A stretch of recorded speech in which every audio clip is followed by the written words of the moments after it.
I'm delighted to introduce Marty Sprinzen, a serial entrepreneur. And one of the things I think is really interesting about Vantiq, and he's going to explain to you some customer examples and so forth, is that a lot of the conversation we've had today and yesterday is really about thinking about the current and near-term future of the symbolic world, what's going to happen with symbols and software and so forth.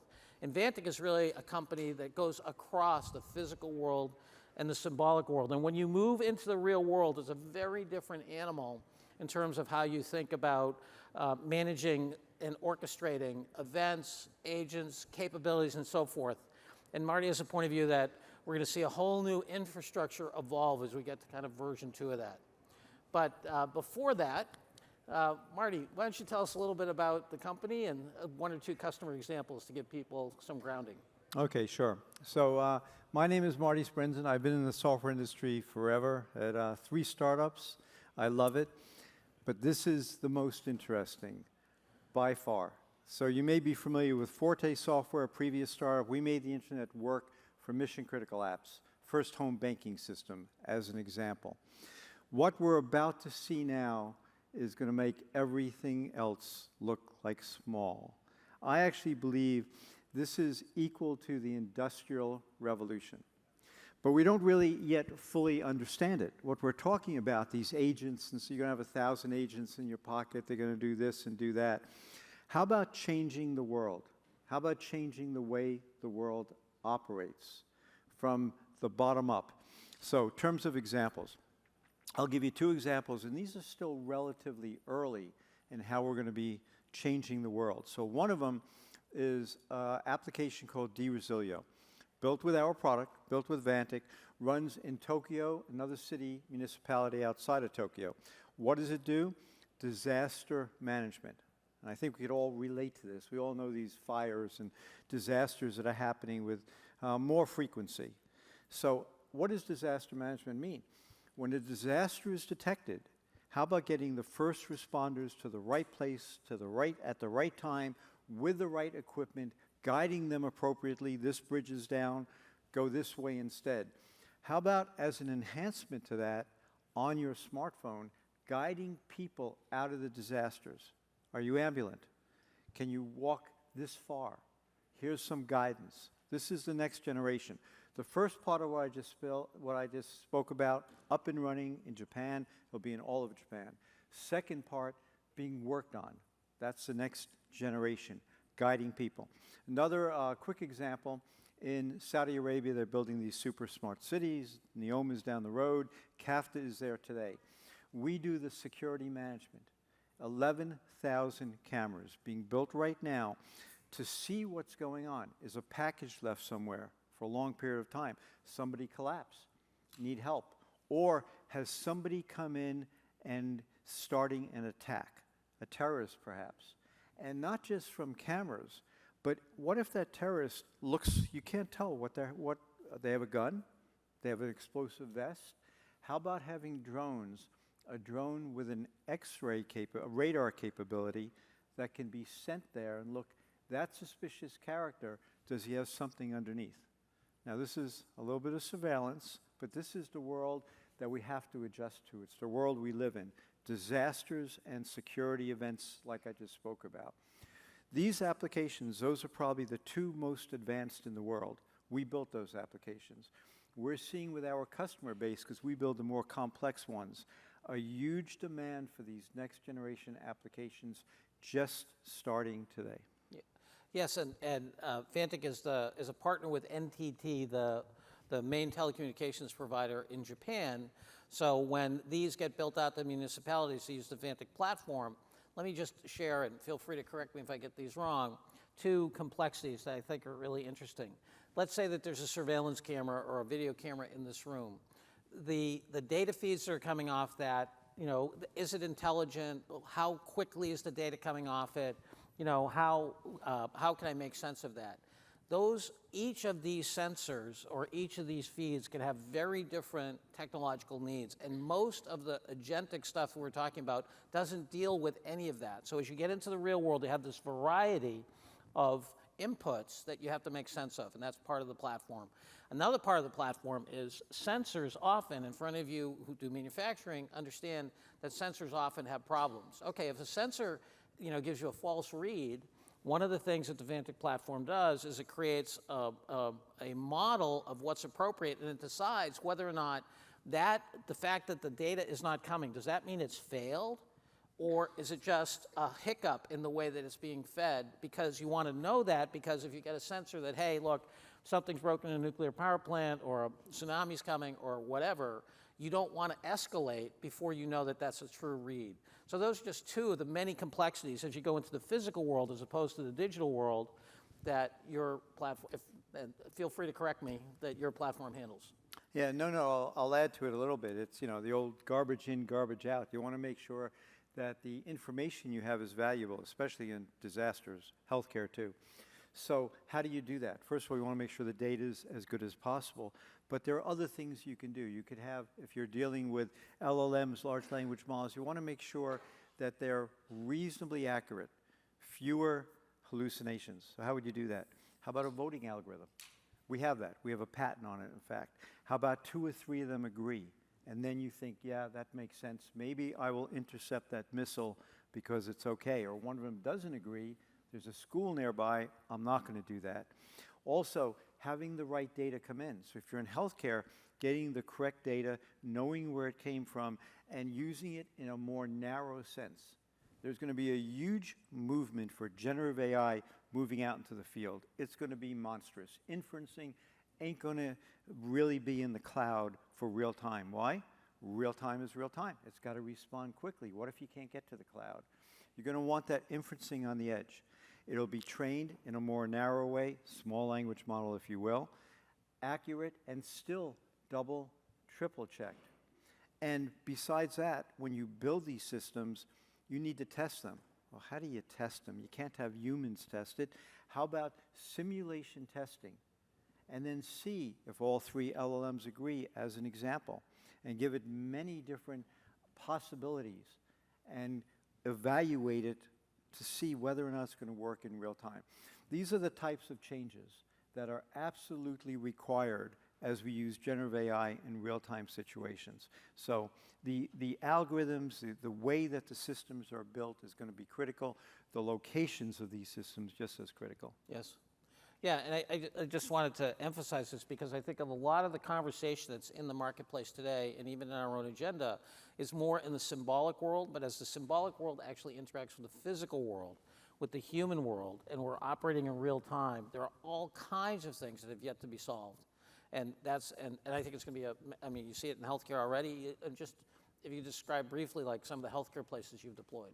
Well, we have one application that we've been chosen for in an Asian country to monitor elderly people, to monitor 20 million of them. And how do you do that? Use sensors like Oura rings and see whether or not there are problems, reducing healthcare costs and also demographics. People are living longer. Other situations we have, how about in ERs with determining problems before they occur, like in a neonatal unit. There are certain symptoms.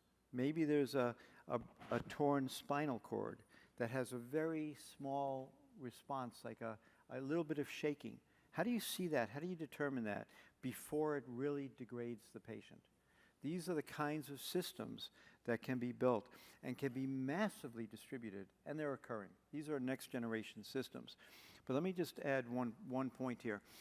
Healthcare is one area that we're going to have major strides. But like I said, we're going to automate the world. What does automating the world mean? How about traffic? What do you think traffic's going to be like in 10, 20 years?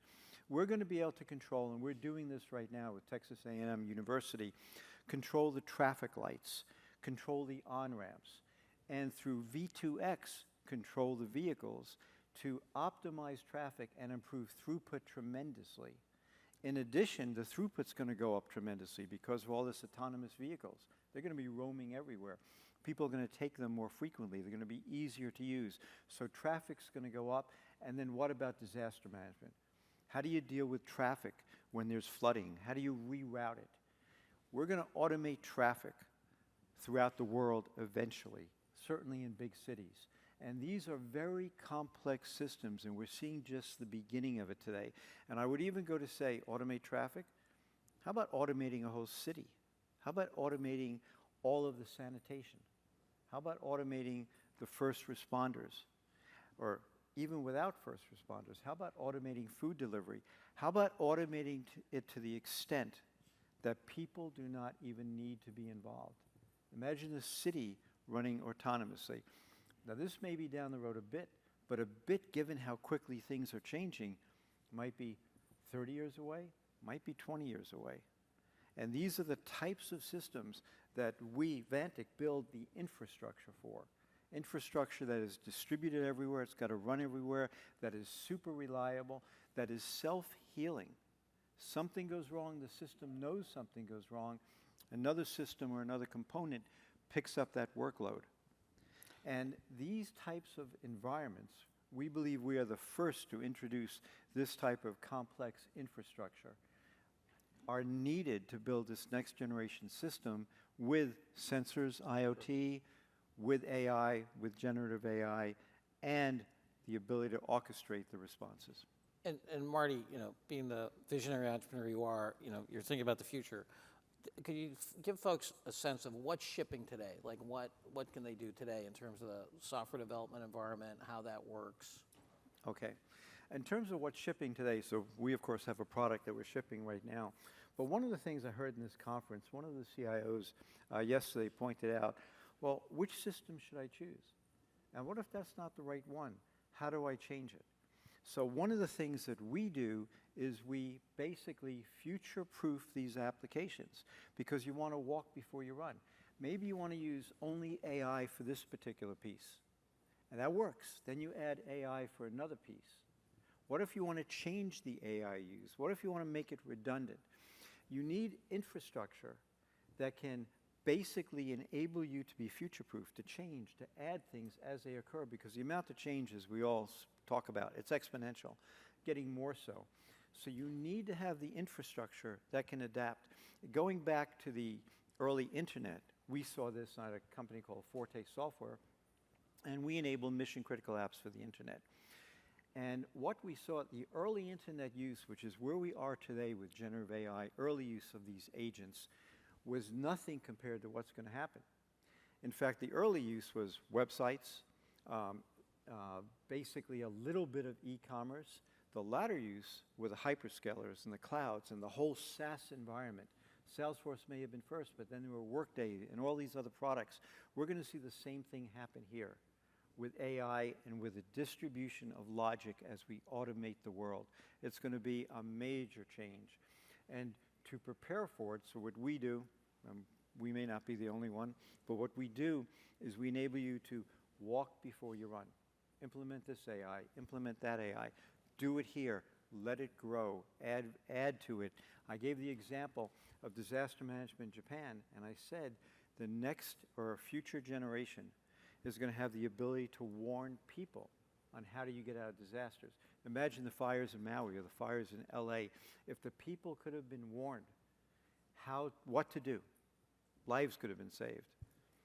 And Marty, is it fair to say that as you build out this infrastructure, you're essentially creating an abstraction layer that describes the activities and the entities that are happening, and then how you implement that then into whether it's a large language model or other kinds of modeling or capabilities. That's where the flexibility comes from, and then you have the ability to orchestrate across those and to create a software environment where people can essentially take those modules and put them into different processes and capabilities, and then to be able to escalate those. Okay, everything's fine. We're first level response. We're second level response. Is that a fair way to describe it? The abstraction level is very Yes. fair. That's exactly right. In fact, we were initially called a low-code or a no-code development environment, and we certainly do have that as a component of the Vantiq system. That's about 25% at most of what we do. What's the other 75%? It's that abstraction level. It's the installation on all of these systems in the clouds, in the smartphones, on the edge computers, to enable these systems to be naturally distributed, peer-to-peer communication at runtime, And those capabilities are created as an abstraction above the physical environment so that the applications can use them and benefit from high levels of reliability, high levels of scalability, without low-level coding required. So that's the abstraction level. Yes, well, I think that's a great place to stop. I was very excited to have Marty present here because we've been talking a lot about the doing at the concrete level, and as you look into the future, how you think about the problem in terms of your conception of the abstraction layers is going to be really important, because the first level implementations, you know, okay, ChatGPT does this, or, you know, Cohere does that, those are going to be changing, and if you don't have the right architecture, you know, as we go to this incredibly dynamic world with more and more intelligence, it's going to be harder and harder. You don't want to hardwire that stuff into your plans, right? So thank you so much, Marty. Appreciate you coming, and please join me in thanking Marty. Thank you.